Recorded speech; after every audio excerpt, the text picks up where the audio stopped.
#1 cable news show for 9 years and counting. The O'Reilly Factor. Thanks for staying with us. I'm Bill O'Reilly. In the Miller Time segment tonight, our pal Dennis has been following the World Cup, has been rethinking the Arizona illegal alien law, and has some advice for Congressman Bob Etheridge, who recently was involved in a scuffle. Do you fully support the Obama agenda? Who are you? Who are you? Oh, whoa. Who are you? I'm here for a project, sir. Tell me who you are. We're just here for a project, sir. Tell me who you are. We're just here for a project. I don't care about please let go of my hand. Tell me who you are. I'm just a student, sir.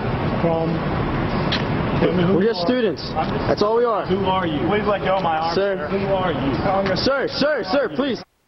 All right, joining us now from Los Angeles is Dennis Miller. So, this is a Democrat from North Carolina. Etheridge has apologized, and what say you? Yeah, you know, you can reflex these apologies all you want, but that is the face that has launched 1,002 martini lunches. Those aren't bags under his eyes. They're airbags, okay? You get a leather handle and a couple Louis Vuitton logos, you got yourself some nice carry-on there. He can apologize all he wants, but I look at that picture and two words pop into my mind. Term limits. We let these people run rampant to the point where they think they actually matter. Look at that jerk. How can Etheridge be at this point in his life and not want out of there? Bob Etheridge, be honest with yourself. Did you ever think you'd get to the point where you were so loaded in the middle of the afternoon that your face was more blurred than the kids whose face they were electronically blurring? You're grabbing them, you're strong-arming them, you're imperious, you've overstepped here, my friend. You should want to step down. This is no life. And when I see guys like this fight for that job, I think, for God's sakes, what is that job about? That a guy like Pete Stark can tell somebody that he's not worth urinating on. That Pelosi can walk up those steps with that big gavel telling people, come on, I could care less about you. That this guy could grab a kid and say, hey, what do you think about Obama's presidency so far? What is so good about that job that they're not ashamed and want to flee from the monster they've become? Come on, Etheridge, be honest with yourself. Don't do the thing about, well, I always practice proper discourse. You didn't hear. Don't give us the thing about I want to get this behind me. You didn't hear. Take a moment and think, is this the Bob Etheridge I want to be? Maybe this job is bad for me. That is punk behavior. All right, and I don't really know what set this guy off. You seem to think that he had a couple of cocktails in the middle of the day. He's either drunk or drunk with power, Billy. Doesn't matter. He's drunk or he's drunk with power. And you know what's interesting about this? We can't find out who the students were. Usually they come forth, they'd be on the factory, and they explain themselves. We don't know who they were, but they didn't do anything, as you pointed out. They didn't do anything illegal, improper. They were polite. I mean, I think the guy was taken by surprise, you know, do you support the Obama agenda? But he should be savvy enough to be able to say, yes, I do, sometimes I don't.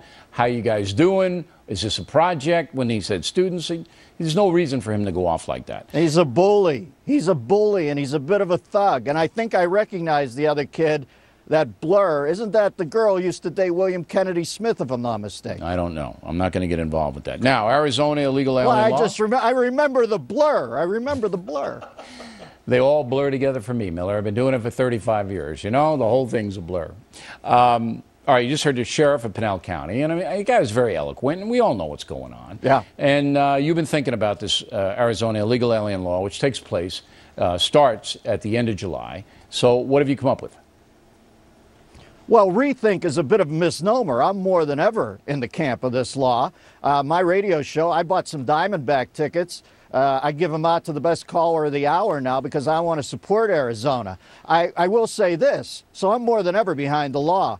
I think you have to enact this at the border beforehand because I do not like going into Hardee's or Red Lobsters or whatever and pulling guys who are working out of jobs and scaring the hell out of them. That seems heavy-handed to me. So I think I've got a fix on this whole thing, Billy. Let's say we find out there are 12 million illegals here. I don't like amnesty. You don't like amnesty. I don't think most Americans like amnesty. But does this make amnesty any more palatable? You take the average amount of citizens we let in from Mexico every year legally, and you divide it into the 12 million, or let's say we find 20 million. Say we let 2 million legally in a year. Why don't we do this? Seal the border, let the 12 million stay, take 6 years off from letting anybody in from Mexico. Everybody's happy. Everybody wets their beak, because I do not like the idea of going into Sizzlers and grabbing decent cats trying to work for a living and doing the Orwell thing. But I think I might have a fix there. The Mexican people who have played by the rules and had registered and all of that, of course, they would scream bloody murder. But look, I think... Yeah, but they got to figure that out. They got to figure their emotions out on that side of the border. I'm trying to present something that is the best I can. It's certainly reasonable. I think reasonable people can come to a decent, fair conclusion after the border is secure. Dennis Miller, everybody, there he is. Did you see that up next? Featuring a nasty confrontation between Muslims and British soldiers.